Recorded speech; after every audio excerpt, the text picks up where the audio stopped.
Hello, my beautiful souls. Welcome sa ating tarot reading session. So, keep in mind, general reading po ito. Maaaring mag-resonate, maaaring hindi. Kunin nyo na lang po kung para sa inyo and leave the rest. Maaaring mag-shift na energies or magkabaligtad ang sitwasyon. Kaya kayo na pong bahala kung saan kayo nakalugar sa reading natin. So, let's see. Oh, money and diamond. Teddy bear, binoculars, and hourglass. Light bulb. Wow! So, maraming mga new ideas coming in sa'yo na pwede mong gawing pagkakitaan, business, or maaaring pagmulan ng magandang opportunity for you. Maaaring childhood dream or childhood passion na ipupursue mo ngayon or ipupush mo. And at the same time, watching you, maaaring childhood friend na who's watching you from a distance, far away person, long distance. And parang may mga pinaplano itong taong ito. Open book. Open book. So itong taong ito ay kilala mo na. Matagal mo nang kilala. So kilalang kilala mo to, no? Itong taon to na nakamasid sa'yo using this binocular. So, this person is in the far away land. Malayo siya ngayon sa'yo. Long distance kayo. Hindi siya makalapit kasi dahil malayo siya ngayon. And may mga pinaplano to with this light bulb, hourglass. So, parang nauubusan na siya ng oras Kailangan niya na magdesisyon at gawin isa katuparan itong mga planong ito. Tingnan natin sa tarot cards.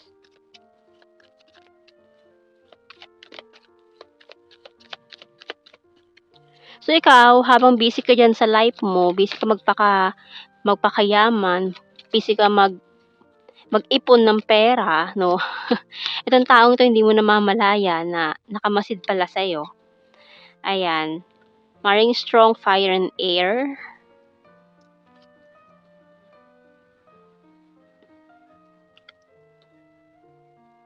Okay, so, ayan confirmation na this person is watching you from afar, from a distance, long distance situation. So, hindi siya makalapit sa iyo kasi ang layo niyo sa isa't isa. Six of Swords, the Sun, Leo energy, Four of Pentacles, and the Page of Pentacles. Gusto niya mag-offer sa'yo ng commitment. Gusto niya magkaroon kayo ng relationship. Pero, paano niya gagawin yun? Kasi parang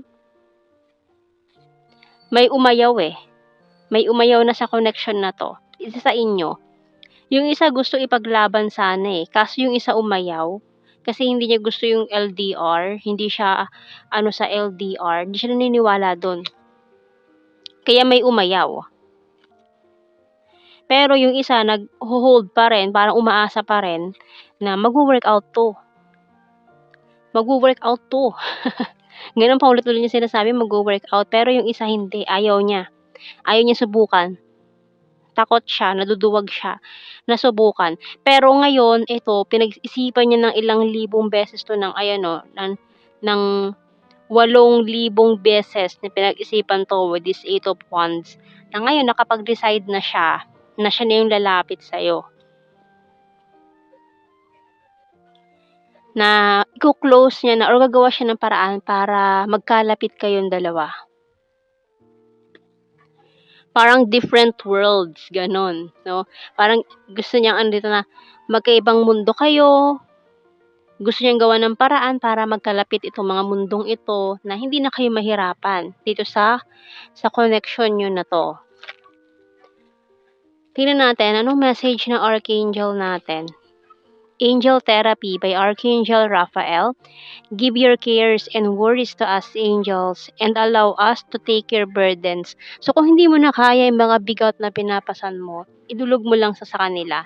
Ipagdasal mo sa kanila na tulungan ka na buhatin itong mga mabibigat na pasanin na ito para gumaan-gaan naman yung iyong mga dinadala. Okay, so tingnan natin tarot messages, oracle cards natin. Stubborn but practical. Kaya ang gusto niya kasing mangyari dito is matupad 'tong mga plano niya as soon as possible. ASAP talaga. Kasi kung ipagpapaliban niya pa 'to, kung ipagpapaliban niya pa, baka mawalan na siya ng mawalan na siya ng chance or pag-asa na maayos 'to.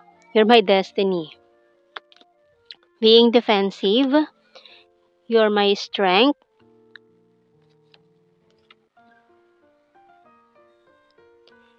Working hard for our future. I want solid foundations. Kasi gusto niya yan Gusto niya na magkaroon ng solid foundations with you. You complete me and you're my happy pill. Kasi na-realize niya na ikaw ang kanyang destiny. Ikaw ang nagbibigay sa kanya ng strength, kumumpleto sa kanya at nagpapasaya sa buhay niya. Can you forgive me?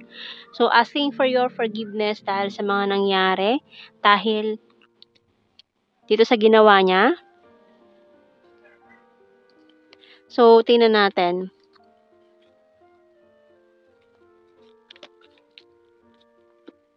The timing just wasn't right for us. So, siguro hindi lang talaga right time ng mga panahong yun. I love you. You speak to me through music and I love you unconditionally. We need to let each other go. Siguro mga panahong yun talaga kailangan mo na mag-let go. Becoming a better person. I left when I saw you with someone. So, nagkaroon pa ng other party. Ayan. I hid who I really am from you. Bottom card, I want to be more than friends. So, parang hindi rin kasi natuloy yung connection na to. Parang unfinished business. Parang hindi naging kayo. Hindi natuloy into a relationship. Parang sinabi niya na lang dito na maging magkaibigan na lang kayo. Ganon. Kaya hindi naging kayo in the past. Pero may feelings involved in this connection. Feelings involved pero walang naging relationship. Kumbaga, hindi natuloy. Dahil may biglang umayaw. May nagbago isip. Nagbago isip niya, ganun. Na ay, wag na lang. Wag na lang, maging magkaibigan na lang tayo. Mas okay pa siguro yun. Kesa maging tayo, ganun. So, tingnan natin sa initials. Letter E. Pero gusto niya talagang gawan ng paraan para magkalapit kayong dalawa. 8. Parang number 8. EYT A B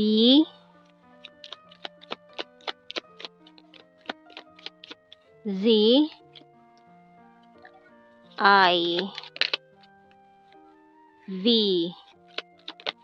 U and J. Tingnan natin sa ating blue card. We have here, soulmate. Ito yung wala siya Courage. Yan yung wala siya noon. Hindi niya kayang ipaglaban yung nararamdaman niya sa'yo.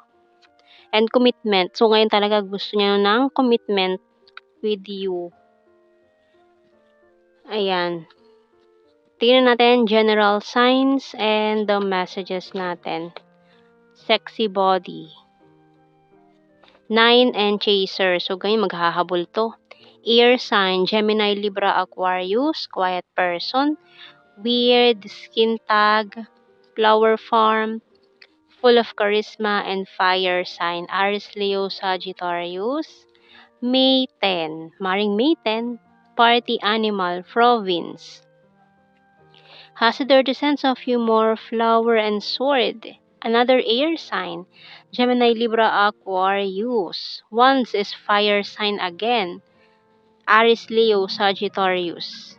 Sarcastic, nature lover, coins is earth sign, Taurus, Virgo, Capricorn, and the national capital region. Maaring meet me halfway ang mangyari dito sa NCR daw, ayan. Meet me halfway, kung long distance talaga. Ayan, kung medyo hindi kaya nang siya lang ang gagawa ng way or move, meet me halfway ang mangyayari dyan. So, yan ang ating reading, my beautiful souls. Thank you for watching. Take care and God bless. See you in our next reading, guys. Bye-bye.